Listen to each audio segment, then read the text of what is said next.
सभी दोस्तों को नमस्कार दोस्तों, बहुत बहुत स्वागत है BPSC TRE 1, 2, 3 and right now 4।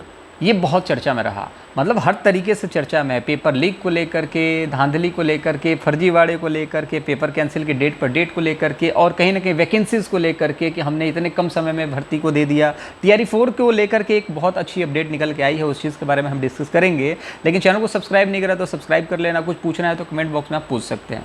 तो भैया ये अपडेट निकल के आई है, आपने इस चीज़ को देख लिया होगा, बहुत जगह ऊपर आपने देखा होगा 4 लाख भर्ती आएगी, ये आएगा वो आएगा। तो इन सब भर्तियों से हमें क्या लेना देना भाई, हम तो टीचर हैं, तो हमें तो शिक्षा विभाग से मतलब है। अब शिक्षा विभाग में सिर्फ एक ही काम तो नहीं होता। आपने DSSB का जब आपने देखा होगा, DSSB का आपने नोटिफिकेशन देखा होगा, तो उसमें भतेरे बहुत सारे कहीं ना कहीं पद होते हैं, पोस्ट होते हैं, सिर्फ टीचर का पोस्ट तो नहीं होता है। तो यहाँ पर शिक्षा विभाग है भाई, शिक्षा के विभाग में क्लर्क भी हैं, ठीक है, और कई तरीके के काम हैं, प्रिंसिपल है, हेडमास्टर है, सबके पद होते हैं। अब यहाँ पर अनौपचारिक लिखा गया। अनौपचारिक मतलब आपने सीटेट में पढ़ा होगा, एक औपचारिक शिक्षा होती है, एक अनौपचारिक होती है। जो घर में शिक्षा होती है वो होती है अनौपचारिक, इनफॉर्मल बोलते हैं, जो स्कूल में होती है औपचारिक होती है, जिसमें आपको डिग्री वगैरह मिलता है। तो कहीं ना कहीं अनौपचारिक है, ये बातचीत करके लेकर के है, ऑफिशियली अपडेट नहीं है कि 2,17,000 जो पद हैं ये खाली ही हैं, ठीक है। तो ये ऑफिशियल नहीं है, अनौपचारिक है। जैसे हम आप बात करें औपचारिक, ऑफिशियल बात नहीं कर रहे हैं। वैसे ही एक सूचना किसी को मिली और उस सूचना को यहाँ पर देखने को मिल रहा है। अब यहाँ पर देखिए कि कितने पद खाली थे, कितने पद हैं, कितने पद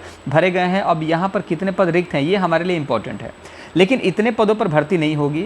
अब बात हो रही है टीआरई 3 और टीआरई 4 को मर्ज करने की, उसके बारे में हम बात नहीं करेंगे। पॉसिबिलिटीज़ है, लेकिन हम इस पर अभी बात नहीं करेंगे जब तक पॉसिबिलिटीज़ ना हो, क्योंकि इससे आप निगेटिव और पॉजिटिव दोनों हो सकते हैं। लेकिन अगर टीआरई 3 मर्ज करते हैं तो लगभग 10 से 20,000 पदों पर भर्ती देखने को मिल सकती है टीआरई 4 में इंक्लूड करने के बाद, ठीक है। और ऐसा नहीं है कि आपको बहुत ज़्यादा पद देखने को मिलेंगे टीआरई 4 में। पॉसिबिलिटी ये भी है टीआरई 4 निकाल दें, नया आवेदन ले लें टीआरई 4 के नाम से और एग्जामिनेशन करा दें टीआरई 3 के साथ, तो ये भी हो सकता है, बिना वैकेंसी निकाले ही। तो कुछ भी हो सकता है भाई, क्योंकि पैसे देने के लाले पड़े हैं। आपको पता है कि बीपीएससी में जितने शिक्षक हुए हैं, बहुत जल्दी उनको सैलरी नहीं मिल रही है, तो उसका भी इशू है। अब टीआरई 4 की अगर हम बात करें, अगर ये मर्ज नहीं होता है और मैक्सिमम बहुत दिल खोल करके वैकेंसी देते हैं कि भाई जो होगा देखा जाएगा, तो लगभग 40 से 50,000 पदों पर भर्ती आएगी। इससे ज़्यादा पदों पर भर्ती की बहुत कम गुंजाइश है। तो ये कुल टोटल अपडेट थी। 4 लाख पद आ गए, भर्ती में लग जाइए, ऐसा कुछ नहीं है भाई। शिक्षा विभाग में 2,17,000 पद है, वो भी अनऑफिशियल है। अपडेट यहाँ पर अनऑफिशियल है, ऑफिशियल अपडेट नहीं है कितने पद खाली हैं। आपको पता है यूपी में अनुपात समानुपात को लेकर के नोटिस पर नोटिस आता है, यहाँ पर तो अभी कुछ भी नहीं है, ठीक है। तो ऑफिशियल नहीं है। तो कुल मिला जुला करके देखा जाए तो आप अपनी तैयारी टीआरई 3 के लिए हैं तो करते रहिए। टीआरई 4 के लिए अगर मर्ज नहीं होता है, अगर मर्ज हो जाता है तो मान लो सीट भी नहीं आएगी, तो जो सीट टीआरई 3 की है उस पर फाइट करोगे। इस पर एक सेपरेट वीडियो बना दूंगा मैं।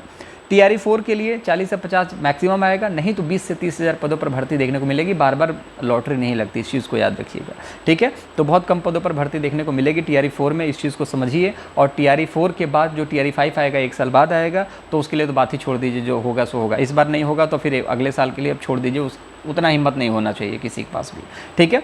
चलिए कोई बात नहीं, होना है। अगर आपके पास हिम्मत हो तो आप तैयारी फिर करते रहिएगा 1 साल तक। मैं ये कहूँगा कि कहीं कुछ प्राइवेट में पढ़ा करके ही साथ साथ तैयारी करना, घर बैठ के मत करना।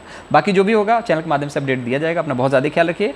इन्फॉर्मेशन अच्छी लगी तो आप कमेंट बॉक्स में कुछ पूछ सकते हैं, बता सकते हैं, वीडियो को लाइक कर सकते हैं, चैनल को सब्सक्राइब कर सकते हैं फर्दर अपडेट के लिए। अपना बहुत ज़्यादा ख्याल रखिएगा, पढ़ाई करते रहिए। Bye bye.